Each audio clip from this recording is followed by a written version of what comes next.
Good evening to all the viewers who are watching live and will be watching on the recorded version. It's me, Orko Mukherjee.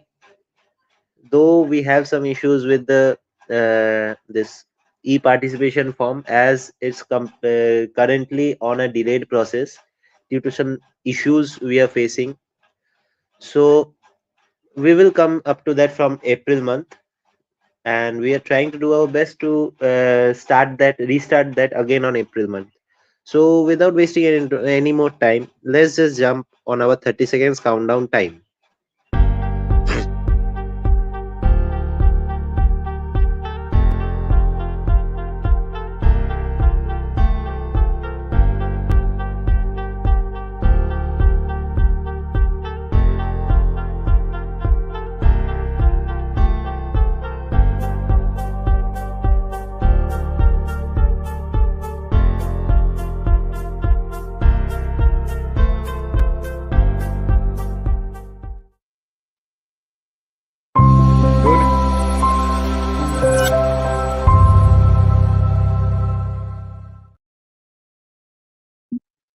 Good, good evening, everybody. Good evening, sir. Good evening. We are on our 90th continued medication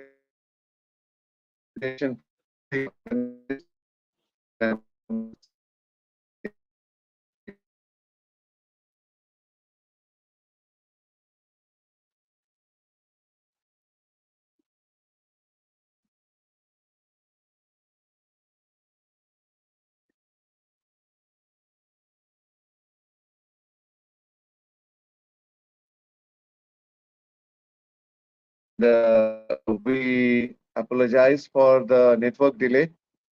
Audible. Yeah, you are audible.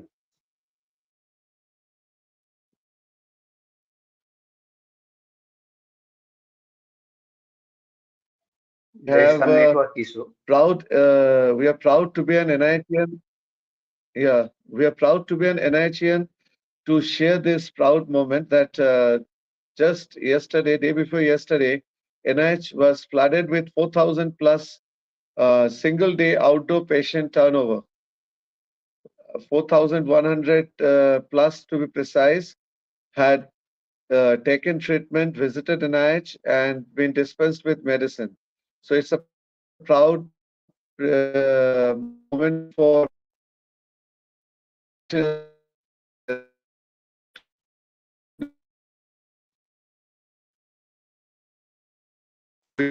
like congratulate the management of NIH and the technical, non-technical staffs who had been working day in and out to make this happen, to promote and propagate homeopathy all across the globe. So, with your permission, sir, can we call on today's our inaugurator is facing some network issues. So I'll request your good office, Kalyani sir, to inaugurate tonight's CME. Uh, Thank you, Bidyut. We are very glad to present a new chapter, new type of management, not only for treatment of the patients, but also for ourselves also. And we have seen in our organ of medicine, animal helps us added diets, managements, mass management, etc., to assist the therapeutic system, to assist the patient to get cure earlier. Today's seminar will be another phase, a grand phase of assisting patient to get the recovery, cure in true sense by some other assistance other than homeopathy medicines. So many thanks. We are very much happy that last CME we heard something about these accessory systems of homeopathy medicine. Today we will listen the details regarding psychosomatic disease and its management with mind, relation of minds, from our madam, beloved sister. And today's moderator is Professor Avijit Burman, all along since starting of this CME. He is with us.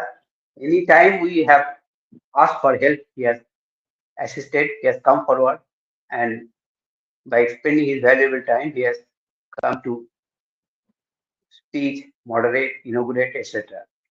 We are all along, we are grateful and thankful to all the faculty members, all the administrative rank officials, director for assisting the CME from very beginning. Now, without wasting time, let me request today's moderator to call our today's speaker to start this CME. Thank you so much, sir. I'm grateful and really honored to be here in front of all of you, to be the moderator of this CME program. The topic of today's seminar being psychosomatic disorders, holistic approach, a combination of homeopathy, yoga, and meditation. Let me invite and call upon in front of you to present in front of you today's speaker, Dr. Ranjani Bansal, whom I used to know as Miss Ranjani Lal, her maiden name. Now, after her marriage, she has become Dr. Ranjani Bansal. Let me call upon in front of you and present today's speaker, Dr. Ranjani Bansal, who will be speaking on this topic. Thank you, Ranjani, for sharing with you your views. I'm sure you will do justice on this topic. Please start, Ranjani. Thank you very much, sir. Thank you, Burman, sir. Thank you, Kalyani, sir. Thank you, Bidyut. Thank you, Arko. Good evening, everyone. I'm privileged to be here this evening presenting the 89th CME on psychosomatic disorders, holistic approach, along with homeopathy, cultivating the habit of yoga and meditation in our daily practices. Yes. Arko, can we have the slide?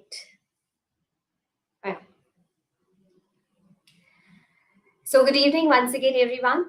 I'm Dr. Ranjani Bansal, practicing into the field of homeopathy for the last 20 years. As doctors, as healers, it's always our endeavor, and as homeopath, our approach is always a holistic approach, mind, body, spirit. This is a great gift given to us by our beloved Dr. Hahnemann and all other stalwart teachings.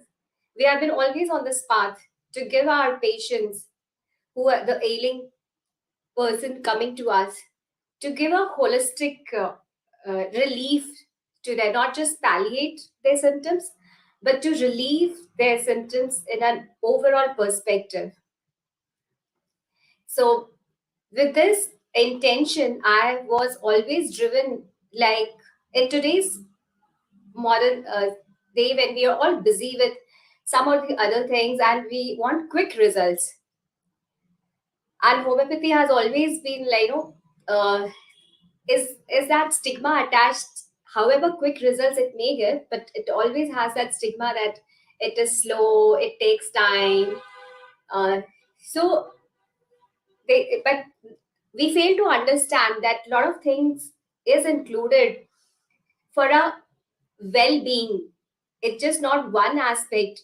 The entire machine, it has to run the human body. It is an integrate machine. It is a magical machine. To run it, it needs an entire focus on it.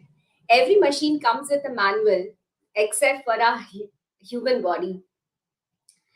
So we operate the machines with the manual, and we give the machines for servicing. Like our car goes for servicing after certain mileage. We do servicing for our air conditioners before the approach of every summers. But when it comes to our own body, it's such an intricate machine. We fail to do that. We take it for granted, including ourselves. We as doctors also, we do that.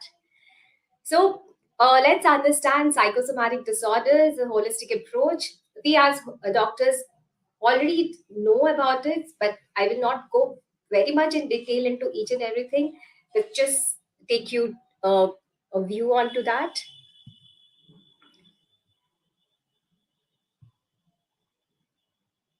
Yes. In Bhagavad Gita, Bhagwan Krishna says The turbulent senses do violently snatch away the mind of even a wise man, striving after perfection. For the mind, which follows the wake of the wandering senses, carries off its course a boat on the waters.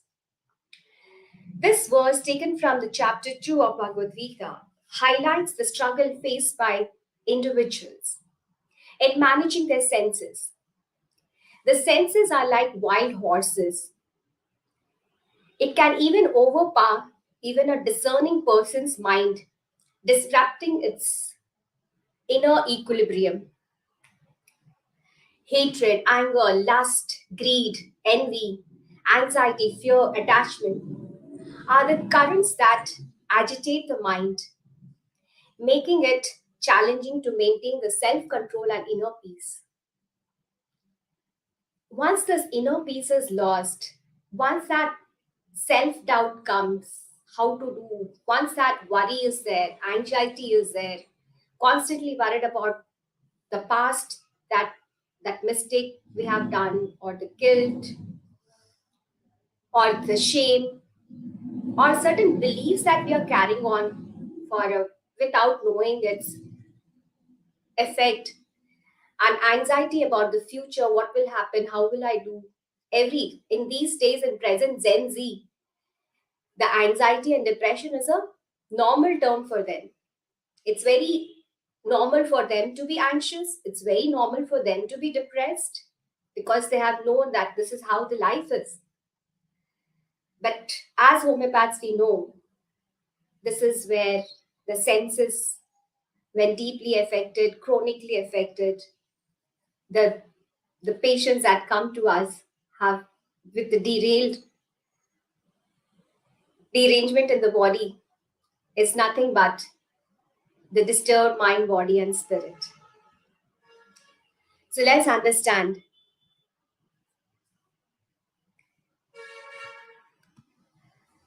how psychosomatic disorder means that senses one disrupted, how it affects our physiology, how it affects our physical body. So how the senses first affected? There should be something to affect.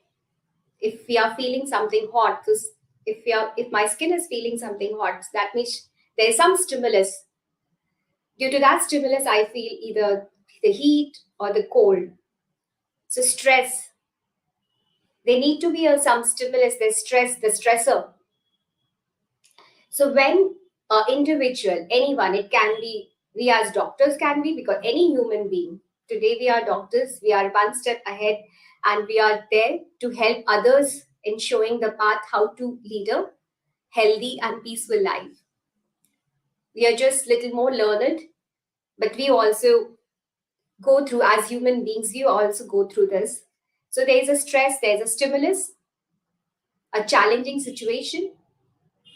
When we face a challenging situation, a stressful situation, our body has a normal mechanism to cope with it.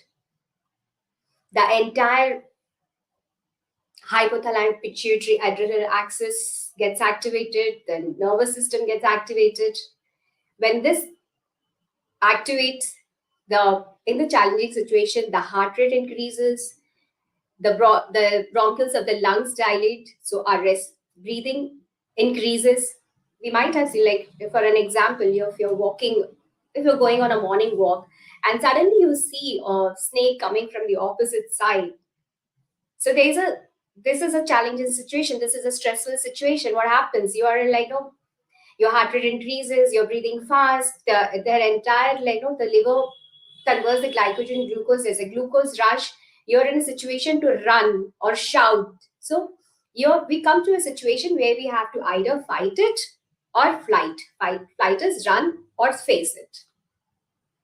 So these bodily responses are useful to face that particular situation. When physical action is needed, this is useful. But in present scenario, there is a constant stress, and the constant stress is leading to, there's a situation, we are into a constant fight or flight mode, but we are not taking any action. So there's no any physical outlet. And then what happens? the body's response is inward to one of the organ system, such as the digestive, circulatory, or nervous system. We have, like, we as students, we all have gone through this phase of the student. So during exams, you always have this something butterflies in the stomach. Some persons often going visiting the washroom. So this is that particular stress of examination. This is the stress of the result that is coming. This is the stress of the facing the viva. That we are in that particular situation. This is the very common thing which we have already. Like the stress, something has happened. There wasn't any. There's this exam stress. That exam stress, whoever is in the most stressful condition, you find that person someone is sweating, constantly wiping the hands, someone is like anxious, moving on and off the corridor. So this is the most common thing which we all have seen live in our some or the other time. Either we have seen our friends, we have seen our own selves in our own situations. So when this happens, the body system reacts adversely and certain physical disorders are produced. So the anxiety in the stomach, the frequent going to the washroom, this is the physical condition produced by that stress that we have just faced because of the exam or any stressful condition in our corporate sector, in our offices, in our business. It can be anywhere.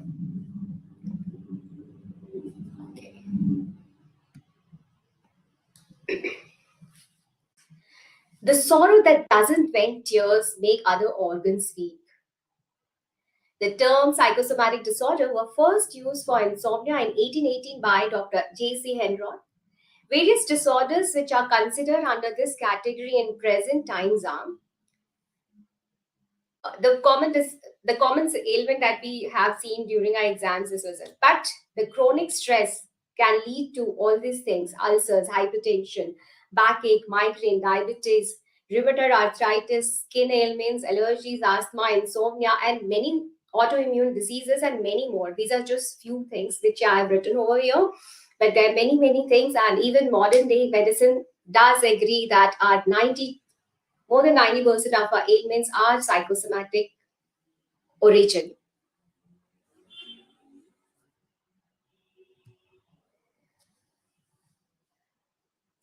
There are many causes for this psychosomatic disorder. The present day lifestyle, as we all know, because we ourselves are going through all this.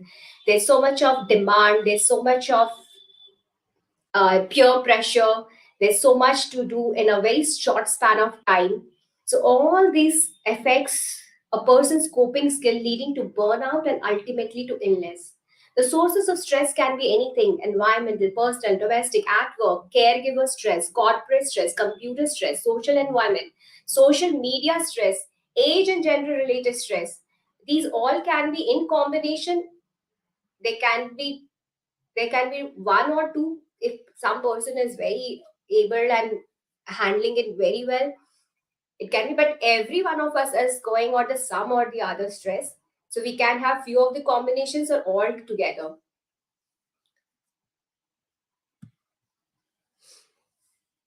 So as I said, for stress, we need a stressor or a stimulus.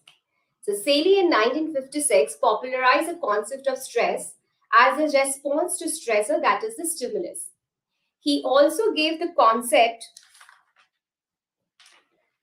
of body's generalized attempt to defend itself against it, which is known as general adaptation syndrome. This syndrome has 3 stages. So when we face a stressful situation or a challenge, that is a stimulus, the body defense mechanism gets activated. Like what happens? The sympathetic nervous system gets activated and giving it the maximum strength. So we are in a situation, either we have to fight it, face it, or flight, run away, escape it.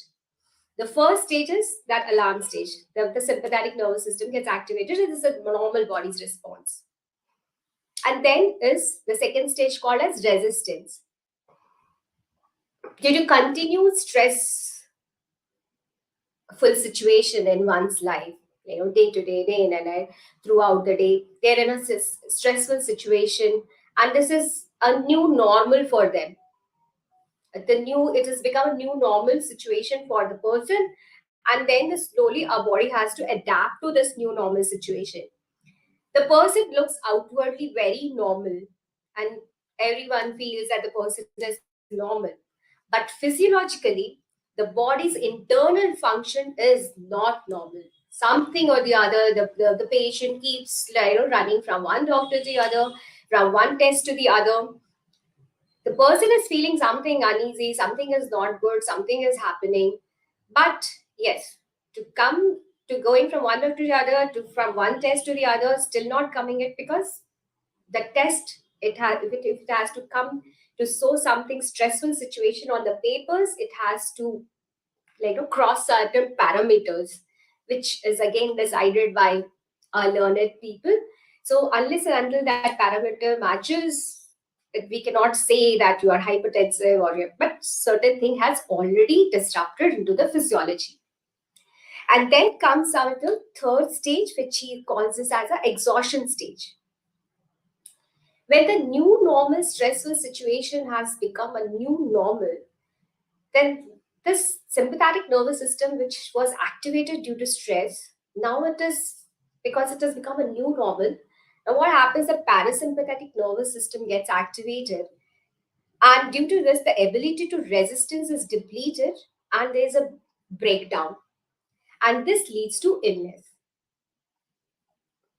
And then we fall into, each and everyone according to our own immunity system, we fall into different categories of diseases, disorders of the body. So how the communication happens, there's a stress, there's a stressful situation. So how this is, so as I already started with saying that our body is an amazing and integrate machine, and it is so beautifully designed that we are yet to understand it fully, because we haven't yet got our manual. So nervous system, the neuroendocrine system is the one to which the whole communication takes place. Nervous system uses neurotransmitters, endocrine system uses hormones.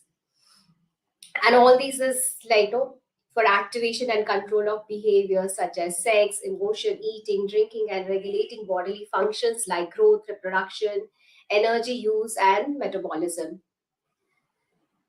There are certain stress hormones such as glucocorticoid cortisol, which alters the brain function. The low level can lead to mood disorders such as depression, lethargy, and anxiety, and the high levels can reduce the activity of the hypothalamus, affecting sleep, eating, sex, cognition, and many more.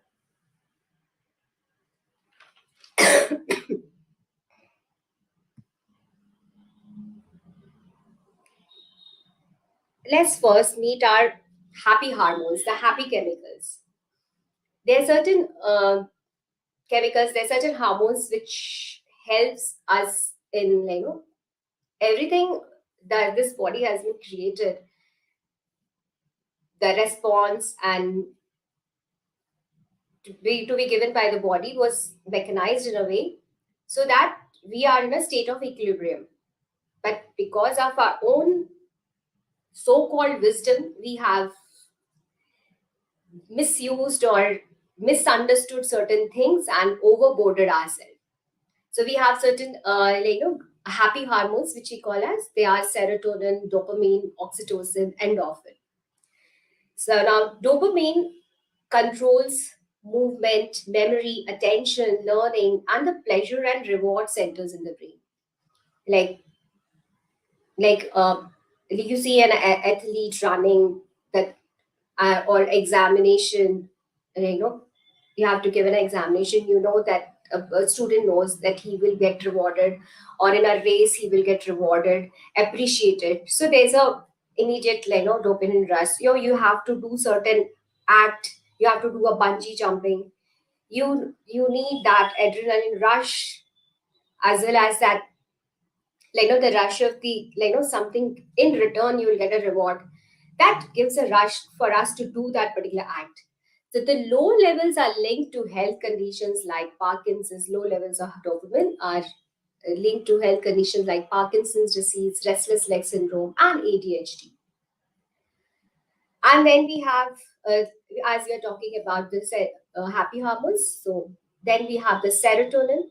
Serotonin regulates our mood, sleep, appetite, digestion, learning ability. All this can be we can help serotonin increase the levels of serotonin or maintain by having good and healthy food, going for long walks in the nature, so that we maintain our healthy lifestyle of sleep and appetite and digestion. Then we have the oxytocin, which is also known as love hormone, which helps in uh, making the bond strong, the trust, the responsibility, the socializing. All this happens because of this, and you can cultivate this, you can enhance this oxytocin by being in the nature, by hugging your friends and family members, by being in that bond, by meeting your friends, socializing, by cuddling your pets. And then we have the endorphin. This is body's natural pain reliever. It enhances. The more you are in a happy state, the more you laugh, you can you can just even mimic. Suppose you are in a painful situation. I'm forgetting that person's name. There's a book also written by that person. I will later give that name. He was in a certain situation, where he was having intense pain, and it was very difficult for continuously be with the painkillers. So he came upon this, that body has this natural ability, that endorphin release. So he continuously watched only and only laughter shows, all the comedy serials, all the movies that is related to which continuously made him laugh and laugh and laugh. And the person who was told wouldn't survive because of the pain has survived more than the expected. I'll very soon I'll let you know the name in the comment section. So endorphin is body's natural pain reliever. So the more you laugh, the more you are in a healthy and a laughter situation, the more endorphin you produce, and the more you are stress free and pain free. Okay. Now coming to the stress hormone, the cortisol is our stress hormone. It plays an important role again, because if you are in a stressful condition, a challenging condition, you face you're scared of dog, and suddenly your dog comes, you need that body response. That is when you run for your life. So it plays an important role in body's fight or flight response to stress. When there is a threatening situation, cortisol puts body on high alert. But the same high levels of cortisol leads to obesity, heart disease, anxiety, depression, and many more. Serotonin, I've already told. Adrenaline is again acts like our cortisol, again helps in our fight or flight response. The adrenaline, sometimes we call it call the term we commonly use is adrenaline rush, because this process happens so fast that flight and flight, because it takes a fraction of seconds for you to process as to whether you have to run or whether you have to fight the situation. So that is why we commonly use, many times you have seen people using this an adrenaline rush.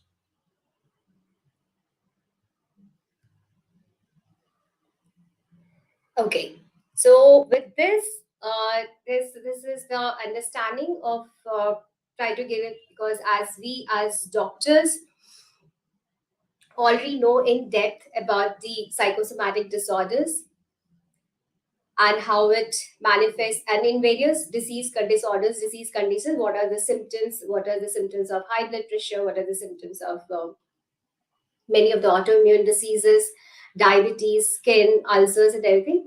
So not going into the symptoms very quickly. And as a homeopaths, we are already trained, and we already have the wisdom. The way we take our chronic cases, the holistic approach of the case taking the mind, body, and spirit into consideration. And with the same intention goes the search for the simillimum. When this simillimum is given, yes, of course, the patient enjoys symptom free, of course, with whatever initial aggravation and then relief, the whole process of the treatment that goes on. Along with this, what I have experienced, because in this present scenario of our life, in the stressful situation, we are just running and running, like as if we are a certain machine which is designed not to take rest. So we have disrupted the whole cycle of our body mechanism. The whole rhythm is disrupted. We are sleeping late, getting up late. So I have found that personally that we should get back to our normal rhythm of life and include, because present day our work situation is such that we are mostly sedentary. We are sitting long hours, whether we as doctors or the corporates or the IT sectors or a business person. We have long sitting hours, less of walking, and we are eating all kind of food. We don't have any time designated. Sometimes we are eating at too frequent intervals, sometimes we are eating at too long intervals. We are eating food in different combinations. We don't know what is there and what time to eat, what nothing. We have delayed sleep cycles. So all these has, other than what stress we are already facing, with that we have added upon, with that lifestyle, a few more things which has added upon to our body stress. There is obesity, that also is a cause of stress. How to reduce weight. So all this, if we can inculcate meditation and yoga along with our homeopathy, a holistic approach again, this gives a better lifestyle. So I advise my patients, and I personally do it myself also, and I advise all the doctors over here who are listening to me, because yes, we are doctors, but we are also human beings. We also need to take care of our own self. We are also going through our own stresses in our own personal life, whether it will be at the personal or the professional level. So definitely we need to have a lifestyle which helps us in coping the external and internal stresses. So let's educate ourselves and our patients to have in yoga and meditation in our life. Spend initially, to start with, we can have at least minimum 20 minutes to our own physical asanas, and then of 10 minutes of breathing work, and then at least 5 minutes for meditation. Yoga and meditation is not new for us, especially we in India. This is an age old. Thousands of years ago, our sages, our ancestors have left this immense knowledge to us, but we are in the habit of adapting things from the West. Yoga only popularized when West told us how effective yoga was. So let's not repeat this mistake. Let's accept our rich cultural heritage. Let's us be the, as we are the source, let's we be the torch bearer of this rich heritage that we already own it. Today in Harvard University, meditation is taught, the Vipassana is taught. Vipassana is not from the West, Vipassana is from here, given to us by Gautam Buddha himself, to us, to the entire world. So yoga, as popularized as the more intense work, was given to us, the teacher of teachers, Patanjali. In his 8 limbs, he says about yama, niyama, asana, pranayama, pratyahara, dharana, dhyana, and samadhi. So yoga is not only for internal peace, but it also influences the physiology. Yoga poses helps not only improving the physical body, but also it helps the functions of the various organs, the neuroendocrine system, the circulatory, the respiratory. It affects in and out. So why yoga is needed in a stressful situation? Our physical body is also in stress. We are constantly sitting on the chair. We are putting on weight. Our postures are not in alignment. We have various aches and pains in our body. So if I have to tell someone to sit for meditation, it is very difficult because we have never learned to sit. We have only learned to sit in a stressful condition. We have to do something. So first we need to prepare our body to enjoy a peaceful mind time. Also, we need to have a pain-free body. To enjoy the natural process of life, we need to have a healthy body. If you come back home after the stressful day's work, and even if you're relaxing watching the TV, but you're either having a headache, you're having a stomach ache, or your digestion is not supporting you. So it's all because something is not normal. So initially, you can choose with your yoga teacher guidance. For that reason, yoga is one of the best, I feel, for the workouts, but every individual can choose their exercises according to their own choices. Someone can go for tai chi, someone can go for like cardio to the gym, but there should be some physical workout, because physical workout, even a walk in the nature releases our happy hormones, and these happy hormones, is required to rejuvenate ourselves, to rebuild our internal system, to heal our body.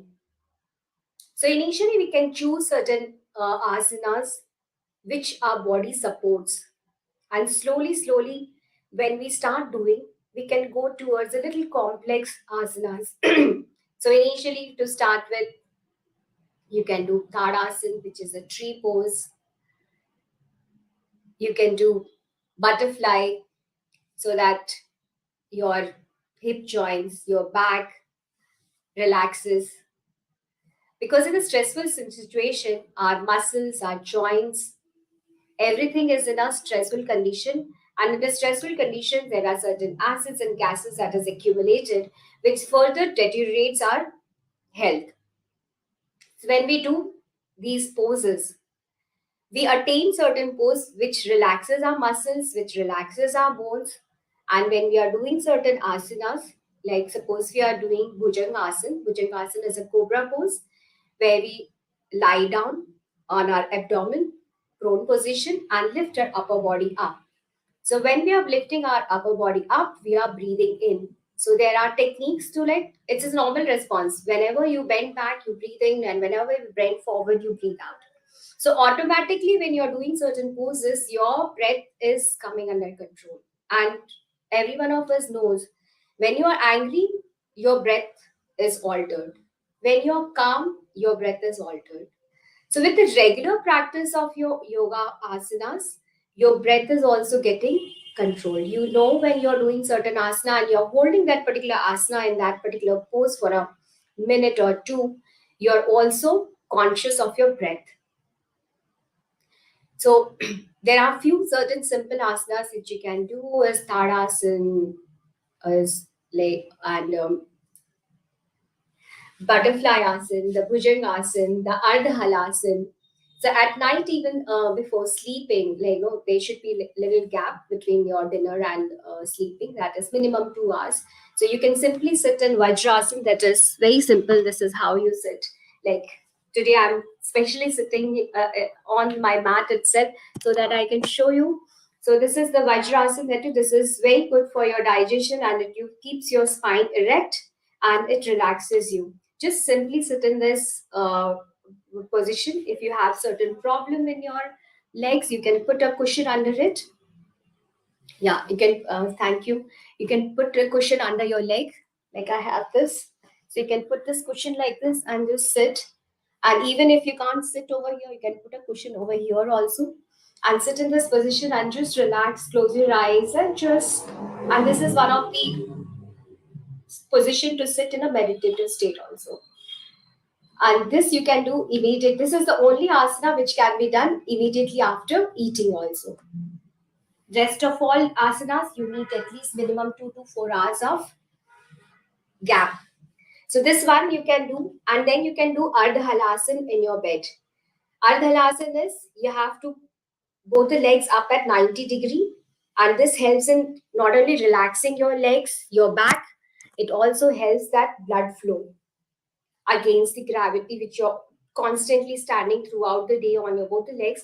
When you put both the legs up and just relax, you are lying down, your entire rest of the upper body is on your bed, and both the legs up at the 90 with the support of your backrest of the bed or the wall. Just put both the legs up for a few minutes and you'll feel that relaxation. And before just going to sleep, there's called Yoga Nidra.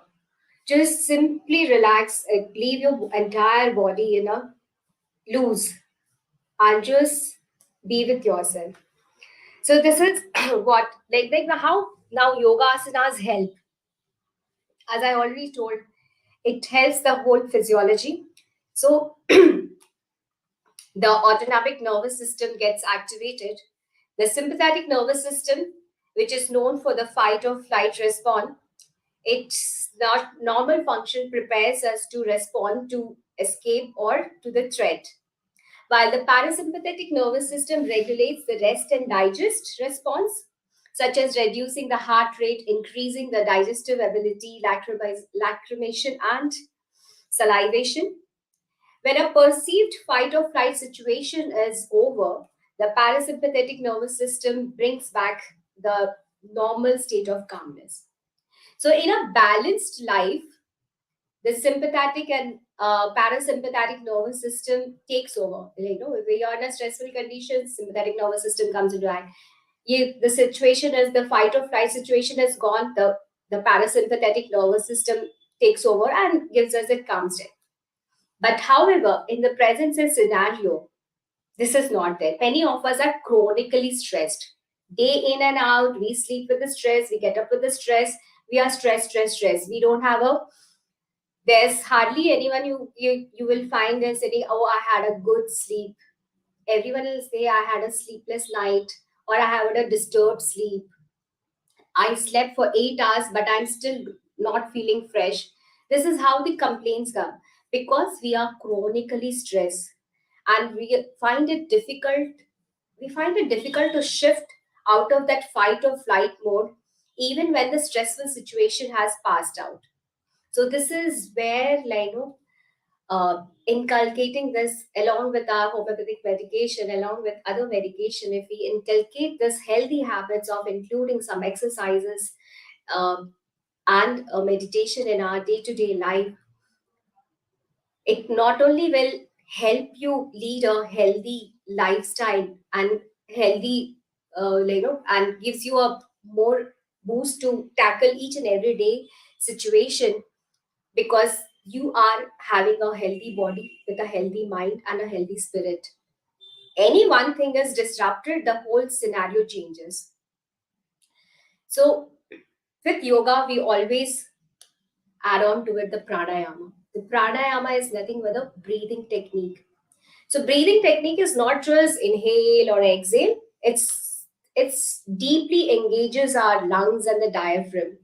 And when once the lungs and the diaphragm is engaged, it helps in calming down. It shifts from the fight or the flight mode to that and stimulates the parasympathetic nervous system to promote that rest and the digest.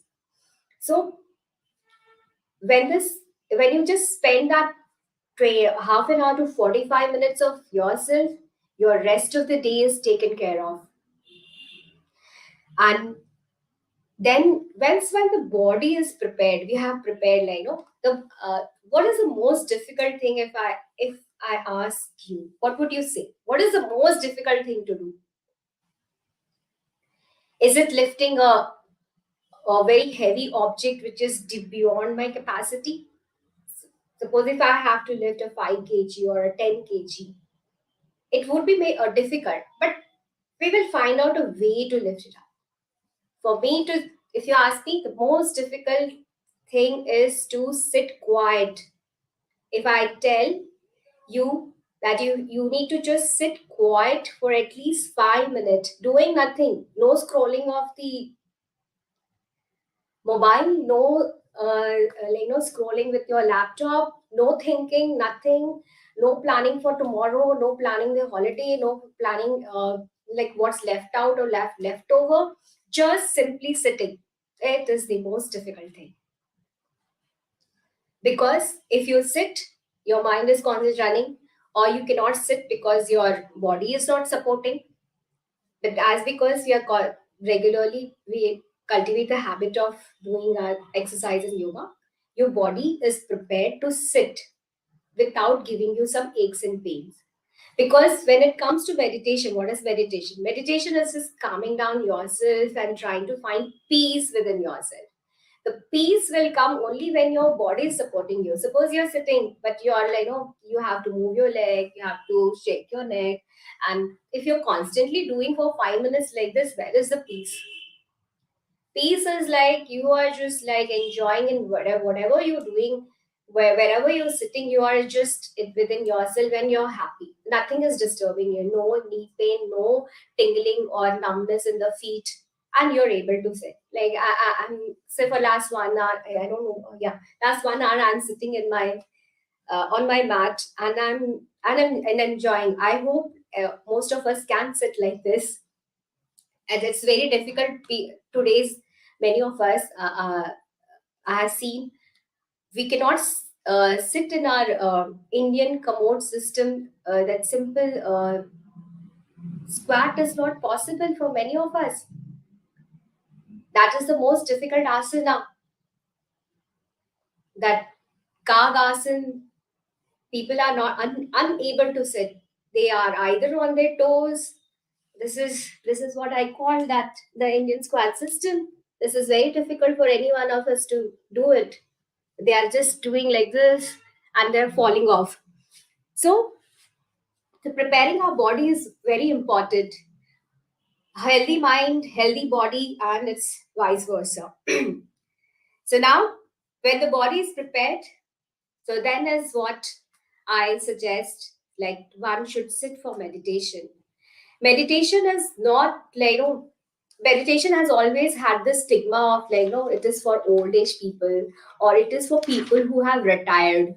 It is not for like, younger generation or people of our age. It is for people who have ample time. It is for people who have retired. It is for people who don't have anything to do, or it is for a religious people or spiritual people. No, meditation is one of the easiest and most achievable stress relieving techniques, in which one focuses inwards, their attention inwards, to induce a state of deep relaxation. Like that is why in today's, like this thing, you'll find everywhere. If you scroll through Google or YouTube, you'll find number of relaxation techniques and number of relaxation music. There are ample musics available for relaxation. So what is that helping? They're just helping you to go into that state of deep relaxation. So attaining samadhi or dhyana is, that's a different aspect. One has to intend for it. But sitting with our own self is also a kind of a meditative state where you are deeply relaxed, and that relaxation helps again to secrete our happy hormones, which helps in relieving our internal stress and healing our own self. This healing itself, along with our medicines, give us a healthy well-being and a healthy body and a healthy mind. So meditation not only then just lowers our heart rate, our oxygen consumption, breathing frequency, stress, and all. With continued practice, it has been seen that our breath rate comes down and our brain waves slows down from the normal, the gamma, the beta, alpha waves to much slower, the theta and the delta waves. So let's, why not practically experience? Let's all of us sit in.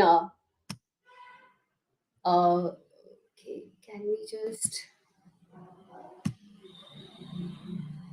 Why is this not happening? I want to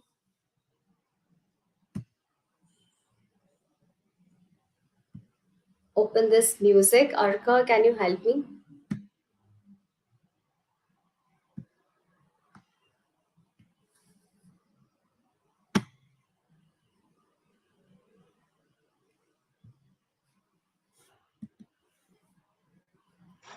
Ma'am, basically, you can just provide the link to everyone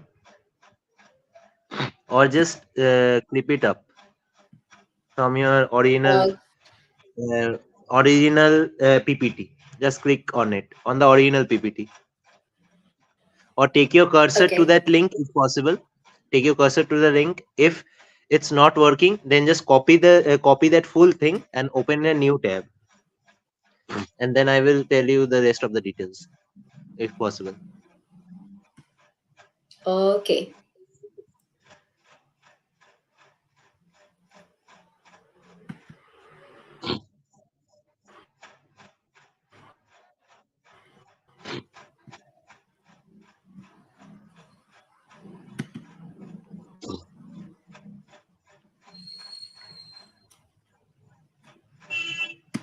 Yeah.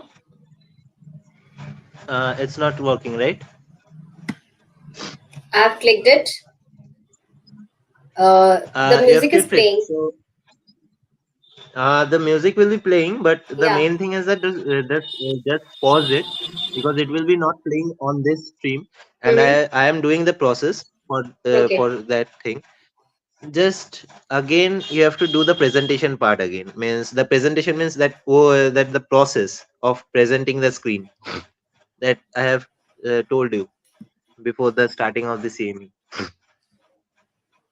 You have Mm-hmm. to do that process whole again. Just click on the present button. Just click over there, Yeah. and then Again, the click on slide. present screen. No, no, not slide. Just click on the present screen or something like that. Okay. Just click on that, and after that, have you Yeah, clicked it's on it? playing. Yeah, it's playing.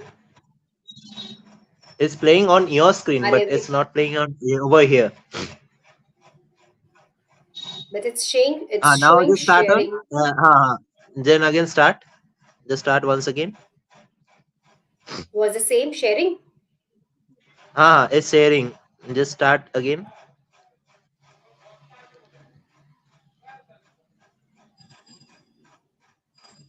Don't just do the full Okay. screen button. Just start it. Against the sharing thing, I stop sharing. I'll say. No, no, it's working. You just click on the play button. Okay. Means on the YouTube, you just click on the play button. Okay. Yes. It's now playing. Yeah. Can I do the full screen? Yeah. No, it will be possible. If not possible. Yeah, it's possible. So let us all, I'm audible, right? Yeah, let us all of us sit in a comfortable position. You can sit in any of the position. You can sit on your chair with the backrest. Just see that your spine is straight and the entire body is relaxed. You can sit in the Sukhasan, that is the way I'm sitting, or you can sit in the Vajrasan that I showed. The whole aspect is the spine should be straight, right? And just close your eyes, take a deep breath in, breathe out. One more time, take a deep breath in, Breathe out. Deep breath in and slowly breathe out. Now simply be in silence, be with this music, and simply observe your breath. Do nothing, just simply observe your breath. No forcible breathing in, no forcible breathing out. There's a natural rhythm of our breath. See, breath, heart rate, all the functioning of the organs, all is involuntary. So breath is the one which is the easiest to observe. Now simply close your eyes and simply just observe the natural rhythm of your breath. Let's be in silence. Be in this moment. Be with yourself. Be now, be here. Let the thoughts come, go. Don't avoid them, don't stop them, don't restrict them. But don't even hold on to them. Just let them come and go. Let's be in silence for a minute. Just simply observe our breath.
Take a deep breath in and gently open your eyes.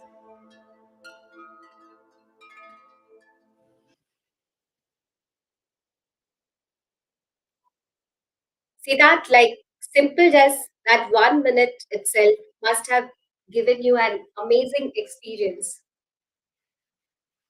So if you can do it for a little longer time, for 5 minutes or 10 minutes. So even that, if certain days if you're not able to do your exercises or asanas, even just that spending that 5 or 10 minutes with your own self, that your me time, that sets the day, that sets the entire day for you in a very rejuvenating and very energized state.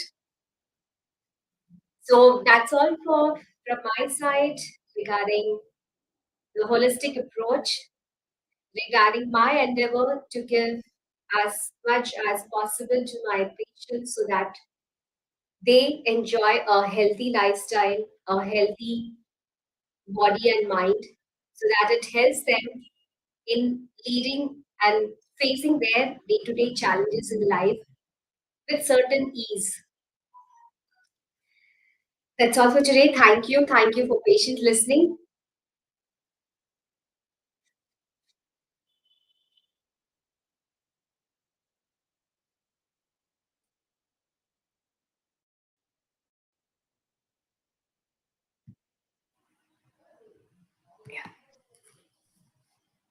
Thank you, Ranjani, Thank you, sir. for your beautiful presentation. It was really very pleasing to hear from you. A new dimension opened up, definitely. You have stressed on mostly regarding how the body works with all sorts of physiological explanations regarding the hormones and regulations of mental health, emphasizing on the stress hormones as well as the happy hormones, and then mostly stressing on the lifestyle management with definitely much of emphasis on yogic practices. You have mentioned regarding a brief protocol of 20 minutes of yogic practices, followed by 10 minutes of breathing exercises or pranayama, and lastly but not the least, 5 minutes, at least 5 minutes of meditation. So this is a minimum of 20 plus 10 plus 5, that means 35 minutes of walkout. Rather, if it can be, you have also mentioned, if it can be dragged into 35 minimum to 45 minutes per day, that will immensely help us in managing all these sorts of disorders and stress. Stress is most important problematic issues nowadays, uh, concerned with all sorts of diseases. Psychosomatic disorders, definitely, as you have mentioned, are majority of the reasons behind the majority of the problems, ailments, starting from each and every diseases what we face regularly in our patients as well as in our daily life. So definitely not only with our system of medicine with homeopathy, but if it can be amalgamated or if you can incorporate all these techniques, very easy techniques, if we can practice regularly, these will definitely become a very easy practice in our day-to-day life. Dr. Kalyani is there. He's a fantastic yogic trainer. He had been there in our institute to be the trainer and instructor in the number of occasions on World Yoga Day on 21st of June. After he had retired, he again, after his retirement also, as far as I can remember, he had come to NIH to give training and instruction to all the participants on World Yoga Day. And I'm also having a little bit of knowledge and practice regarding all these yogic practices, yoga and pranayama. And nowadays, after Dr. Kalyani, myself, Dr. Lalit Singh, and Dr. Afsar Ali, Syed Afsar Ali, we are doing this on the on the auspicious occasion of World Yoga Day on 21st of June, and it is now celebrated in our institute in a very large scale, not inside the auditor academic building, but on the field with participants, more than 700 to 800 participants. It's a fantastic occasion. Every year we observe, and what I am telling, what you have insisted upon, it is not that we should observe it on 21st of June only, but it should be practiced on a regular basis every day. If we can practice these things, very easy techniques, very Sahaj pranayam and Sahaj yogic exercises, not the difficult ones. It will definitely immensely help in our lifestyle management and associated with a little bit of meditation. Um, Definitely, I'm sure that what you have emphasized upon, that not only selection of a classical single constitutional medicine to treat different ailments, if we, being the physicians, if we can uh, inculcate all these practices which are very much there in our culture. India had been the pioneer, the front runner in all these techniques since long centuries long back. We had this legacy of practicing yoga and yogic practices, pranayama and meditation. If you can carry on all these things, if you can add all these things with our system of medicine, definitely it will immensely help our patients, not only our patients, but also to us, to we all, including our family members, to lead a very healthy and stressless life. Thank you so much. Thank you so much, Dr. Ranjani. I'm proud of you that you are doing justice. You are doing these things in a very befitting manner to your patients. Um, and I had seen that you are a nutrition expert, a Reiki and Hupnopo healer and writing analyst. All these are added qualifications in your, all these are feathers in your crown. definitely you will shine much more. You will keep up the flag of homeopathy. You will uphold the flag of homeopathy and NIH, your mother institute. Definitely, I'll try to just keep put this information in the minds of the present administration of NIH, where if it is possible to bring you to teach the present students, your juniors in NIH, regarding all these things, it will be a very happy moment and a very useful one also.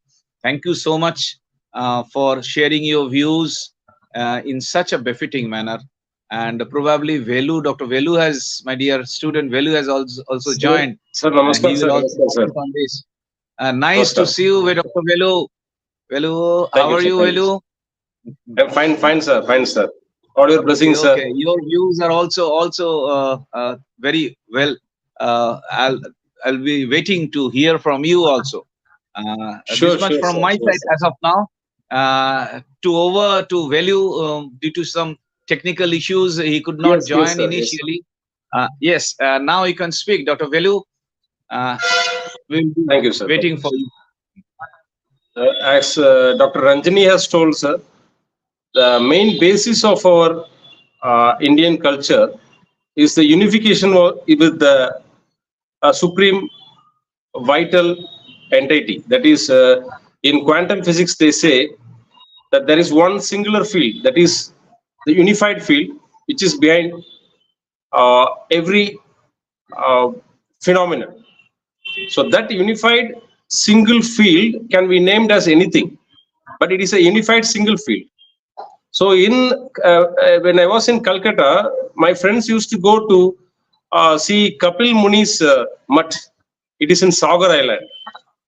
Then after coming back to Puducherry, I learned that the first psychologist in the whole world is none else than Kapil Muni.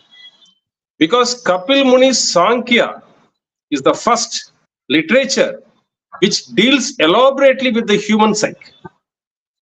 Kapil Muni says that mind has evolved before the five elements. The cosmic mind has evolved before the five elements. It means that mind can alter all the five elements. This is the actual Sankhya. He has dealt elaborately with the cosmic mind, unit mind, and universal mind.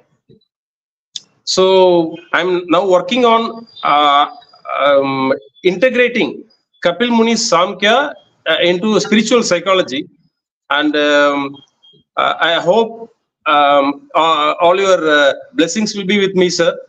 And so our spiritual psychology is the base. Let it be about the new psychologists from the West.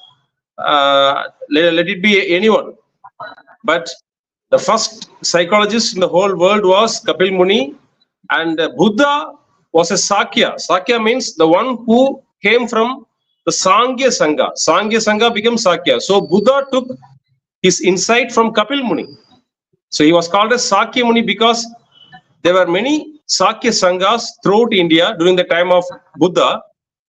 It came from Kapil Muni. Kapil Muni, he walked in this land before 20,000 years. So we cannot even imagine. So we are having a very rich background of psychology, and of course, from his point of view, every disease is psychosomatic disorder because there is nothing more than the psyche. So everything comes from the mind, and it enters mind, and it dissolves with the mind. And that's the thing. I'm very happy for Dr. Ranjani that she has dealt with Vipassana also. Vipassana is a beautiful technique. The same Vipassana is called as Vasi Yoga in southern part of India, which is incorporated by the Siddhas. It is a very lovely science, that Vipassana and observing the breath, because that is the only thing we can observe very easily. And she has narrated a small and easy asanas so that we can practice regularly also. And thank you, Dr. Ranjani, and thank you for giving me this opportunity also.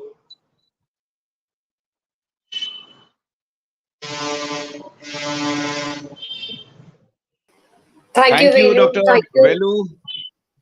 Thank you, sir. Thank you, Thank you, Dr. sir. Velu Narayanan. Sir, thank you. Yes, you have highlighted this thing. Uh, we were almost, it's a forgotten story. It's not probably not known to most of us that Yes. Kapil Muni was almost rather should be considered, and it is there very much in our literature that he is the first psychiatrist in the world. So, combining his Sankhya, you are working on this Sankhya with the spiritual psychology. It's a Yes. fascinating thing to hear from you that you are trying and on this work. And definitely, I pray to the Almighty that you should shine, you should preach this thing not only to your patients or to your near and dear ones, but you should preach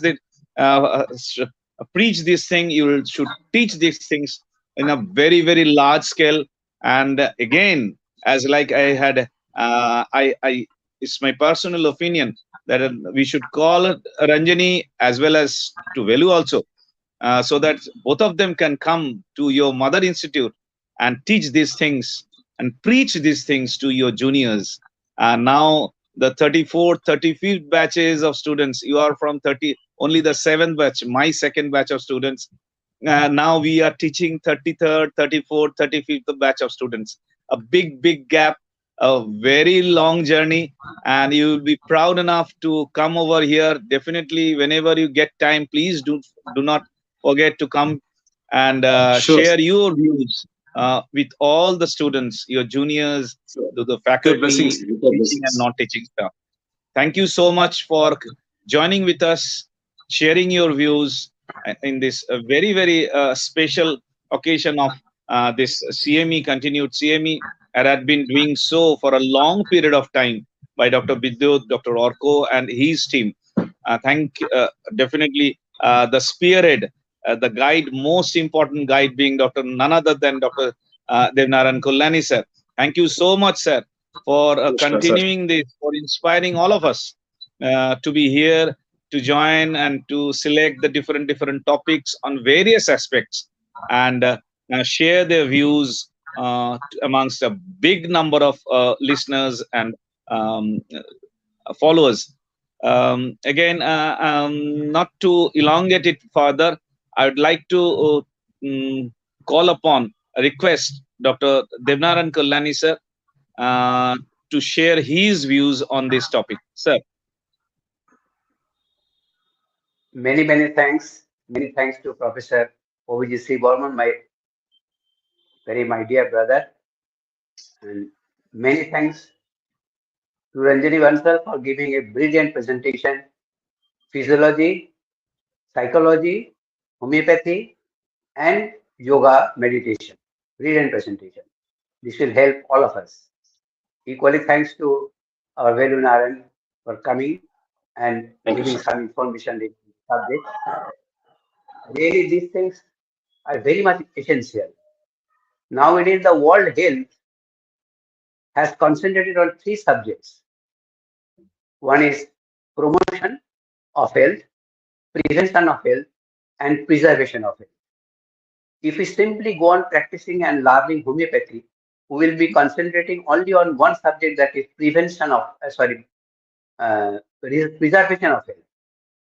The prevention and promotion will be completely excluded if we simply be engaged and limited ourselves in homeopathic practice. That's why the world has decided to arrest the disease by prevention, to promote the health, to prevent, and to avoid sicknesses. Then the question of preservation comes as treatment. In this regard, prevention and promotion by yoga, mental concentration, is excellent, and it has been certified, not only certified, it has been tested, experimented thousands of years in India and Eastern Asia. That we are neglecting because unfortunately your Western civilization, Western peoples insist us to forget all these things, our assets. So now gradually we are recovering, starting from the ministry to common peoples. This concept of yoga meditation is gradually increasing, and it will go on increasing definitely because everybody is getting its benefits. Not only that, as Madam was stating, that from Western certification, we have again started our forgotten this yoga, mental meditation, etc. This is very much unfortunate, but still it is good that people have got the interest. They have started practicing. Especially, I can tell you that to keep Hahnemann is telling to restore the sick to health. That doesn't mean simply give the medicine and cure the complaints. Our responsibility is to restore the health. Restore the health means definitely we have to arrange something by which health will be promoted, health will be prevented from external agencies. That is why this yoga has been incorporated, as Professor Burman was telling, that NIS has started giving trainings, if not regularly, but intermittently regarding yoga and meditations. And you have requested to come to NIS to teach your brothers. Very much welcome. One more thing I can tell you that if we do not have good health, half a thing is lost. You won't be able to do anything because of constraints of health. So first point is to keep healthy. To keep healthy, if you simply exercise, your muscles will be strong, you'll be a stronger person, you'll be more powerful. But no physical exercise, only physical exercise can improve the health of our hormones, can improve the health of our neuroreflexes, cannot able to stimulate or give good health for all our vitamin system, mineral system, enzyme system. So there are internal multivariate systems, chemically and physically, biochemically, biophysically, to keep all those internal systems and functions perfectly in order to react against any emergencies as desired. We should practice yoga because yoga is the only system of exercise which can improve both external and internal, all the system, all the organs, including mind. There is only one system which can improve mind and body simultaneously, internal body and external body. It is yoga. And furthermore, the mental concentration. It is such a very great thing, mental concentration, meditation as we call it, beyond imagination. We are yet to concentrate on this meditation system all over India. Gradually it will grow up, obviously. Sorry. একটু 10টার পরে পড়ুন তো। Definitely this meditation will grow up gradually and it's already growing. It has started growing. I can recall one thing from a great youth of India who has been internationally accepted as a internally accepted. Just a minute. রাত্রি 10টার সময় করুন, সেমিনারে busy আছে। He was Swami Vivekananda, who is our youth leader of the country and to whom the world has learned many things. He was called to be the highest intellectual of the universe of the then century. So the highest intellectual of the universe, Swami Vivekananda, was telling once that if I am to born again, once again, I will not at all show any interest to learn subjects, to gather knowledges. I will simply do only one thing. I will go on concentrating my mind throughout my life. The rest of the things will come automatically.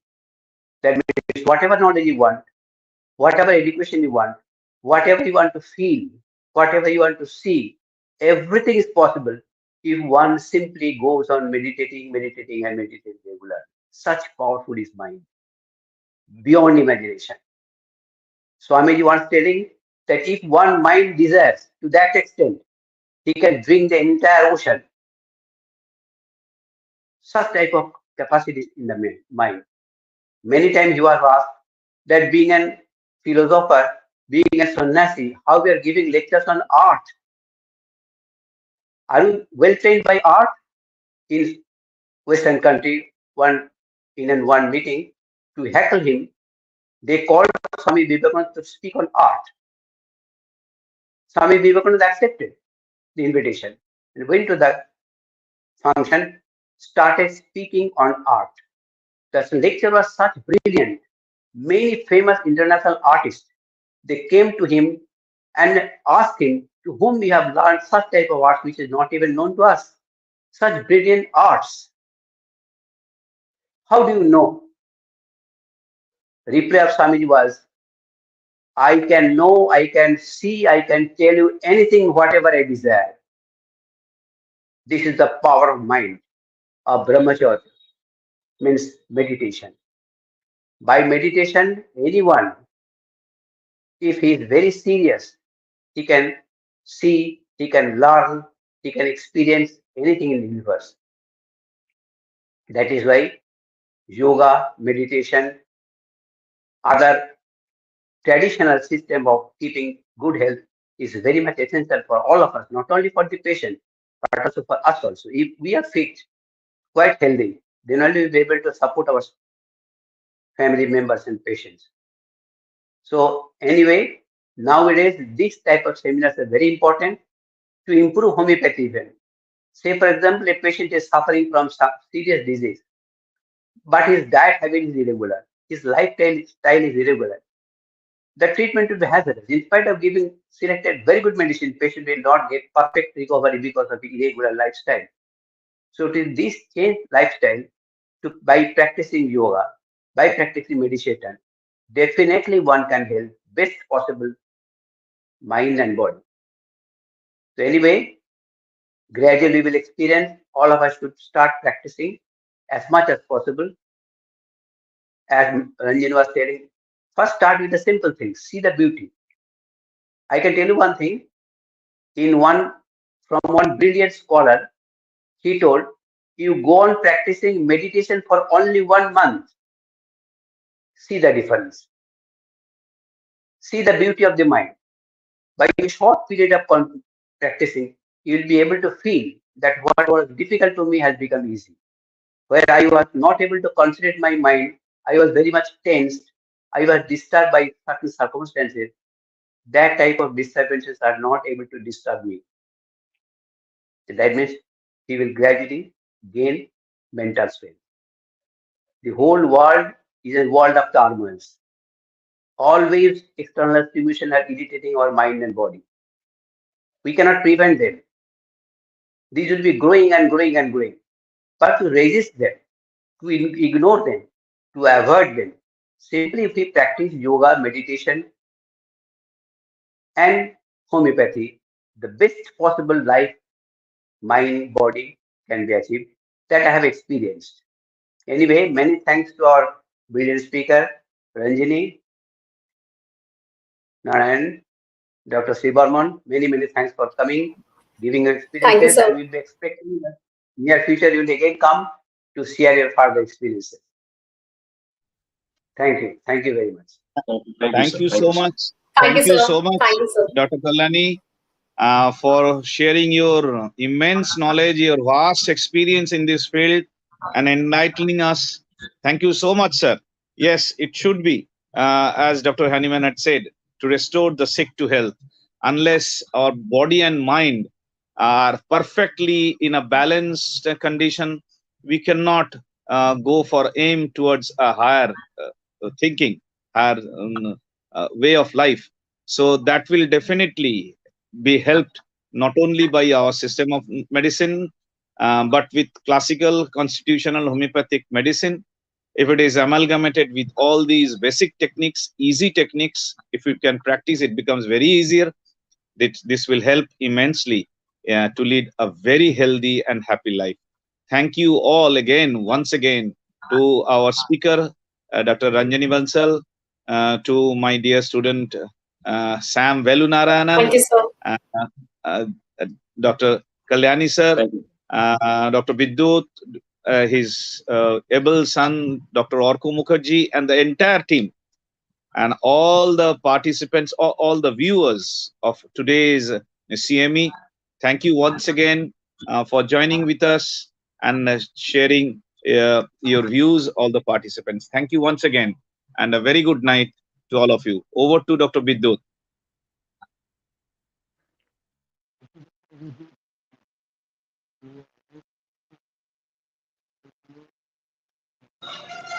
Vidya, namaskar. Probably he's facing some network problem.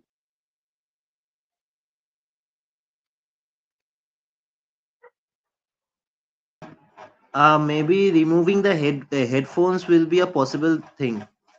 Just disconnect the headphones if possible.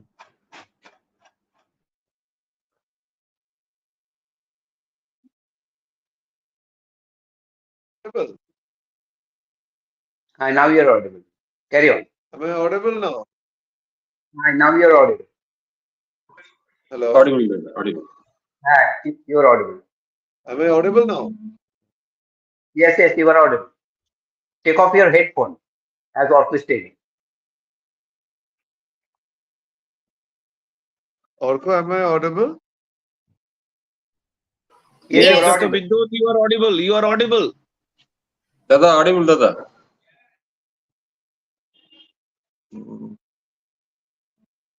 Okay, I'm trying to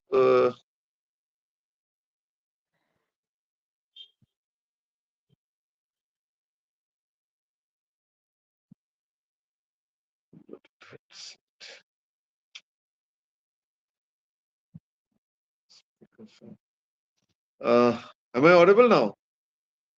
Yes, you are Yes, audible. yes, yes.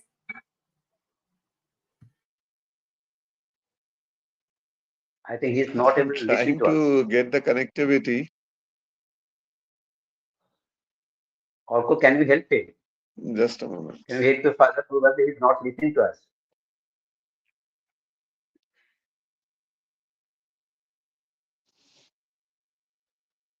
Orko, am I audible? I think he's not able to listen to us. To get the connectivity. Am I audible? Okay. Right. Thank you. Thank you, our speaker tonight, Dr. Ranjani, and my beloved friend, our moderator, Dr. Professor Avijit, and the experience of so dynamic Dr. Velu. We all are facing networking problems, but the mind net together under the leadership of Kalyani sir. So whatever be the issue, we are trying to get ourselves connected in this platform. And we are trying to bring on new arenas. We are trying to explore new avenues through our CME. We request through this broadcast tonight that all the alumni of NIH do not hesitate to come forward and share your views, your version of the way you see homeopathy as a whole, and also your present expertise, whatever you are doing. We know that Ranjani is also a graphologist.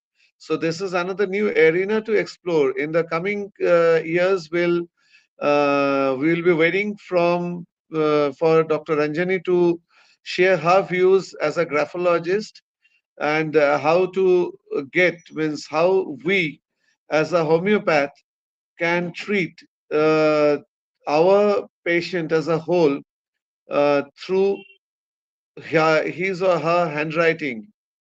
We can read the mind.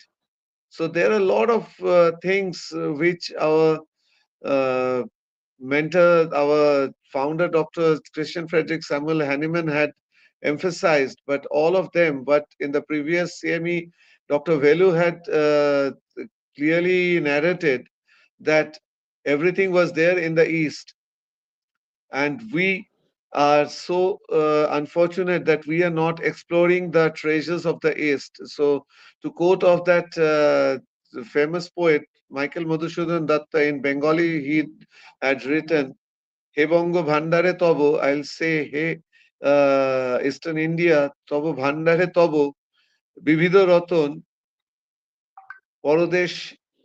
Whatever, it will be in Bengali, so it will not be applicable in version. I think Avijit will understand on this.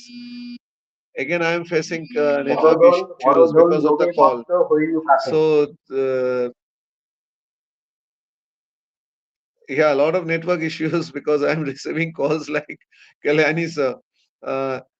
Now, we are looking forward from other alumnus to share their views, how they they're practicing, how they're trying to treat their patient, and following Hahnemanian method on their perspective. So it's an earnest request. Please come forward and be a speaker, be a presenter on this CME in the coming days.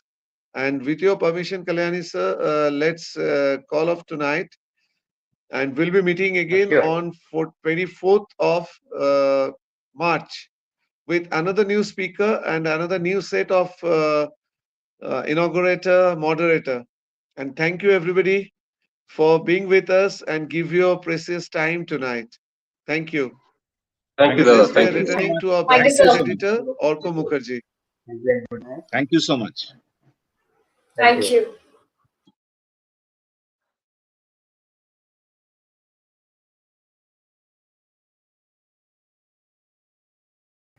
Thank you all. Thanks for watching. I hope you have enjoyed today's CME. If you have enjoyed, please do make sure to give it a like, share it with your fellow students, your fellow homeopaths, future homeopaths too, and make sure to subscribe for more contents like this. And we are thinking about some new contents which will be proceeding after April. And to get updates on everything possible, join our Telegram link, Facebook channel, and we are trying to upload the WhatsApp page link also. Means there is a WhatsApp channel link. So join over that. And with this, it's me, Orko Mukherjee, signing off. Good night to all.